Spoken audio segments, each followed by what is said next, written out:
Probably very minimal. There's a lot of ways of looking at it. You've got sports players will actually like a gamble themselves, so there's a possibility you can question their integrity there.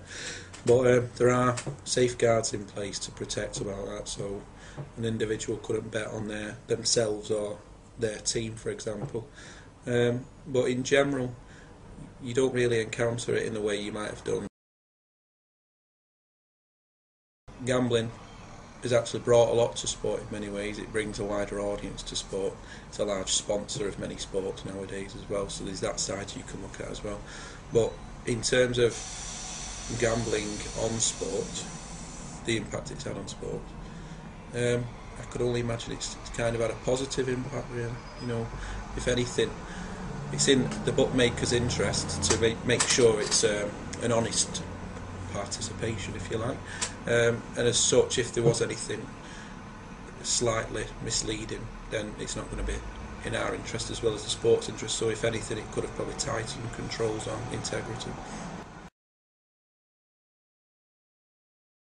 It's absolutely a possibility. As I just mentioned, then the fact that you've got integrity is core to the bookmakers industry. It's in our interest to identify if there was anything corrupt. There have been incidents, well publicised, some probably not, where a suspicious betting activity might arise, and you're thinking, is there something not quite right there? And you might report it to the authorities, and they'll investigate whether there's anything going on there. But there's opportunities there, no doubt, and the more in-play markets that we create, then obviously there is the opportunity for corruption. No, absolutely. I mean, the prison sentences is good. Sport is there for everyone's enjoyment, and gambling is very much a leisure industry for everyone's enjoyment. And if these people are profiteering from fraud at our expense, then it's like any other form of fraud, and they should therefore be dealt with by way of prison.